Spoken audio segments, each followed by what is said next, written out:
जयपुर में विराजमान शुद्ध संवेगी मुनिश्री आदित्य सागर जी महाराज सत्संग के सानिध्य में प्रतिदिन प्रश्नोत्तरी सभा का आयोजन होता है।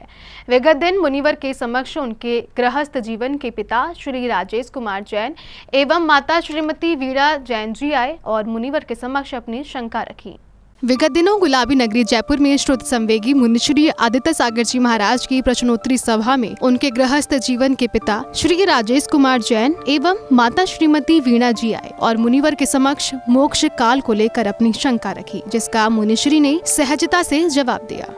तो उन महाराज ने कहा कि विदेश क्षेत्र जहाँ से साक्षात मोक्ष है, उपसर्ग केवली होते हैं, तो वहाँ से कोई उनका बैरी जीव उनको उठा के पंचमे काल में यहाँ छोड़ दे तो उनको मोक्ष हो जाएगा। तो यहाँ से मोक्ष ऐसे संभव है कि है ही नहीं। देखिए, एक बात ध्यान रखना कि पंचम काल में द्रव्य क्षेत्र काल भाव का वैसा वर्तमान में कोई उपाय नहीं है। यद्यपि उपसर्ग केवली जो होते हैं उनकी ये कहानी आती है जो आप सुन के आए हैं कि उनको वहाँ से अपहरण करके यहाँ छोड़ दिया और यहाँ से मोक्ष चले गए, कोई बाधा नहीं।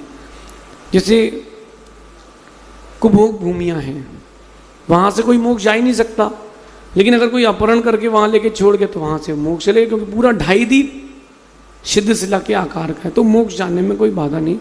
लेकिन अभी तक मैंने ऐसा कुछ सुना नहीं है कि इस पंचम काल में यहाँ लाके छोड़ के चला गया।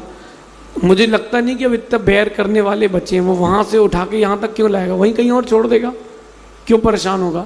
पंचम काल में ऐसा कुछ अभी सुनने में नहीं आया कि ऐसा कुछ हुआ हो। इतने पिछले विगत 2000 वर्षों में, 2500 वर्षों में ऐसा कुछ सुनने में नहीं आया, और मुझे नहीं लगता कि आगे भी आएगा, क्योंकि अभी यहाँ के क्षेत्र की इतनी योग्यता नहीं है। जब मोक्ष होता है द्रव्य क्षेत्र काल भाव चारों चाहिए, योग्य द्रव्य, योग्य क्षेत्र, योग्य काल और योग्य भाव, तभी मोक्ष की प्राप्ति होगी। अभी इस वर्तमान के स्थान पर भरत क्षेत्र में, अपने भारत देश में या आर्यखंड में वर्तमान में पंचम यानी दुक्मा काल चल रहा है, तो मोक्ष जाने की योग्यता नहीं। जिसके बाद पिताजी ने कुएं की परंपरा को लेकर एक और प्रश्न मुनिश्री से किया। जवाब के साथ ही मुनिश्री ने कुएं बंद क्यों हो गए इसकी भी वजह बताई। अरे कुएं की परंपरा कब से? देखिए, कुएं की परंपरा पुरानी है। ये बोरिंग तो अभी होने लगी है मशीनों के द्वारा, पहले तो लोग कुआं ही खोदते थे। ये अमृत कुंड भी अभी बनने लगा, लोग तो पहले बोरिंग खोदते थे। कुएं बंद क्यों हो गई? क्योंकि लोगों ने घर घर बोरिंग कर ली। पहले मोहल्ले मोहल्ले कुएं होते थे, घर घर अपने ज़्यादा बड़े कुएं नहीं होते थे, हर घर में कुआं नहीं होता था, मोहल्लों में कुआं, 10-20 घर के बीच में कुआं, ऐसे कुएं होते थे पहले, तो वाटर लेवल अच्छा था। अब क्या हो रहा है, सुरंगें बन रही हैं, गुफाएं बन रही हैं, और इसके बाद क्या होता है, वहाँ का पानी पूरा ख़त्म हो जाता है, ये बीच में गैप आ जाता है, ज़मीनें बैठ जाती हैं, तो वाटर लेवल कम हो रहा है। जितनी अधिक बोरिंगें हो रही हैं उतना वाटर लेवल कम होता जा रहा है। तो इस बात को सोचना चाहिए। कुएँ का पानी इसलिए शुद्ध होता है क्योंकि वो बहता रहता है, निर्मल होता है। कई लोग कहते हैं कि उसमें ये प्रॉब्लम, उसमें वो प्रॉब्लम। भैया, जो आप बिस्लरी का पानी पी रहे हो, आरओ का पानी पी रहे हो, बिस्लरी से, कंपनी से मतलब नहीं है। बिस्लरी से मतलब जो आप वो बॉटल वाला पानी आता है उसमें कुछ बचा ही नहीं है।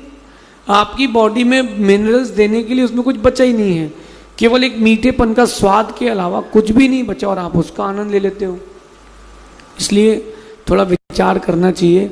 गांव का आदमी इसलिए ज़्यादा जी लेता है क्योंकि वो हवा भी स्वच्छ लेता है, पानी भी स्वच्छ लेता है, दाल सब्जी भी स्वच्छ लेता है, ऐसा समझिए। कैसा संयोग था जिन्होंने महान संत को जन्म दिया, ज्ञान का प्रथम अक्षर सिखाया, और वही पुत्र माता पिता के धर्म ज्ञान मार्ग को प्रशस्त कर रहा है। जैन फोकस के लिए जयपुर राजस्थान से ब्यूरो रिपोर्ट।